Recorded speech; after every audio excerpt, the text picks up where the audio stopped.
Hindu calendar के अनुसार अश्विन मास में शुक्ल पक्ष की प्रतिपदा से शुरू होकर 9 दिन तक चलने वाले त्योहार को नवरात्रि या शारदीय नवरात्रि कहते हैं। ऐसा नहीं है कि साल में सिर्फ एक ही नवरात्रि आती है, बल्कि एक साल में 4 नवरात्रि आती है, जिनमें से 2 मुख्य नवरात्रि होती है। और इन दोनों मुख्य नवरात्रि में हम सब माँ दुर्गा के 9 अलग अलग रूपों की पूजा करते हैं और 2 गुप्त नवरात्रि होती है, जिसमें माँ दुर्गा के उपासक माँ दुर्गा के 9 अवतारों की गुप्त तरीके से पूजा करते हैं। हिंदू कैलेंडर के अनुसार मुख्य नवरात्रि अश्विन और चैत्र महीने में आते हैं और वहीं गुप्त नवरात्रि आषाढ़ और माघ महीने में आते हैं। और जब हम नवरात्रि से जुड़े हुए हमारे पौराणिक इतिहास की बात करते हैं तो 2 ऐसी प्रमुख घटनाएं हैं जिनके बारे में बहुत ज्यादा बात की जाती है। पहली पौराणिक कथा में माँ दुर्गा 9 दिनों तक महिषासुर से युद्ध करती है और 10वें दिन उसका वध कर देती है। वहीं दूसरी पौराणिक कथा में प्रभु श्री राम लंका युद्ध के समय लगातार 9 दिनों तक चंडी देवी की पूजा करते हैं और 10वें दिन रावण का वध कर देते हैं। अब ऐसा नहीं है कि नवरात्रि का हमारे जीवन पर सिर्फ धार्मिक प्रभाव ही पड़ता है,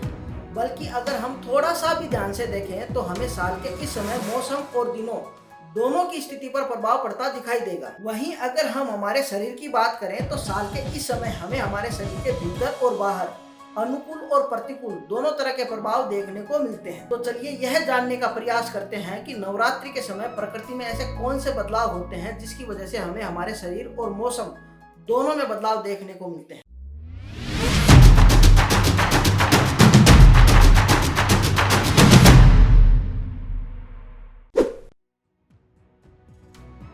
तो जैसे कि नवरात्रि एक साल में 4 बार आते हैं, जिनमें 2 मुख्य नवरात्रि होती है और 2 गुप्त नवरात्रि होते हैं। आप और मैं जब स्कूल में पढ़ा करते थे तब हमें विज्ञान की कक्षा में यह पढ़ाया जाता था कि साल में कौन सा दिन सबसे बड़ा होता है और कौन सा दिन सबसे छोटा होता है। बस ऐसा ही विज्ञान नवरात्रि के साथ भी जुड़ा हुआ है। सबसे पहले बात करते हैं मुख्य नवरात्रि की, जो कि अंग्रेजी कैलेंडर के अनुसार मार्च और सितंबर महीने में आती है और हिंदू कैलेंडर के अनुसार चैत्र और अश्विन माह में आते हैं। अब साल का यह जो समय होता है उस समय दिन और रात दोनों बराबर अवधि के होते हैं और यह खगोलीय स्थिति एक साल में 2 बार बनती है। अब विज्ञान की भाषा में इसे इक्विनोक्स कहा जाता है। वैज्ञानिक 20 मार्च को जो दिन और रात की स्थिति होती है उसे वर्नल इक्विनोक्स कहते हैं। वहीं 22 सितंबर को जो दिन और रात की स्थिति होती है उसे वैज्ञानिक ऑटोमलन इक्विनोक्स कहते हैं। इन दोनों दिनों में धरती पर सूर्य और चंद्रमा दोनों की रोशनी एकदम बराबर पहुंचती है और हजारों वर्षों से दोनों मुख्य नवरात्रि साल के इसी समय मनाई जाती है जब यह 2 खगोलीय घटनाएं घटित हो रही होती है।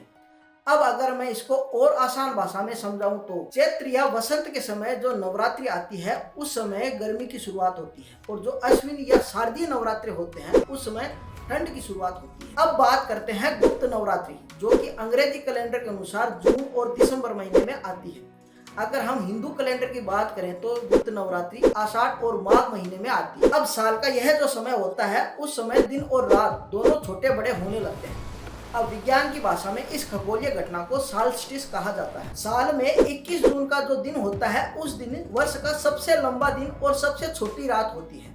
वैज्ञानिक इस खगोलीय घटना को समर साल्स्टिस कहते हैं। साल में 22 दिसंबर का जो दिन होता है उस दिन पूरे साल की सबसे लंबी रात और सबसे छोटा दिन होता है और इसी डेट से दिन बड़े होने शुरू हो जाते हैं।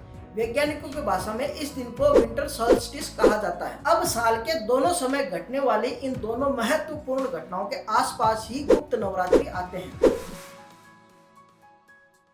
अश्विन या शारदीय नवरात्रि की सबसे अच्छी बात यह होती है कि मानसून का मौसम बीत जाने के बाद साल के इस समय प्राकृतिक सुंदरता बहुत ज्यादा बढ़ जाती है। इसके अलावा साल का यह समय प्राकृतिक रूप से भी बहुत ज्यादा अनुकूल होता है, क्योंकि साल के इस समय ना तो बहुत ज्यादा ठंड होती है ना ही बहुत ज्यादा गर्मी होती है। हिंदू कैलेंडर के अनुसार चैत्र महीने में आने वाली नवरात्रि के समय गर्मियों की शुरुआत होती है और वहीं अश्विन माह में आने वाली नवरात्रि के समय सर्दियों की शुरुआत होती है। मौसम परिवर्तन होने की वजह से साल के इस समय हल्का आहार लिया जाता है और नवरात्रि के समय बहुत सारे लोग व्रत भी रखते हैं, जिसे आज के समय में लोग इंटरमीडिएट फास्टिंग भी कहते हैं। अब साल के इस समय में हल्का आहार या व्रत रखने के लिए इसलिए बोला जाता है क्योंकि साल के इस समय हमारे शरीर की पाचन क्रिया बहुत धीमी हो जाती है और इसी वजह से हमें पूरे दिन में आलस्य और सुस्ती जैसा महसूस होने लगता है। इसी वजह से जिन लोगों को इसके बारे में पता होता है वह लोग या तो नवरात्रि के समय व्रत रखते हैं या फिर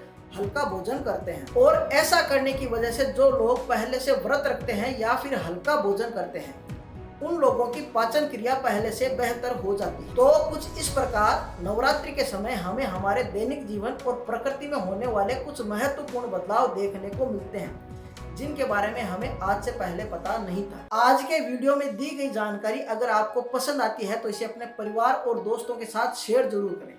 साथ में आपको आज के इस वीडियो में क्या अच्छा लगा यह मुझे कमेंट बॉक्स में लिखकर जरूर बताएं। और जाते जाते मेरे YouTube चैनल राइडिंग हिस्ट्री को सब्सक्राइब करना ना भूलें और मेरे आज के इस वीडियो को लाइक और शेयर जरूर करें। और मैं मिलता हूँ आपसे किसी दूसरे इंफॉर्मेटिव वीडियो के साथ। तब तक के लिए राम राम और धन्यवाद।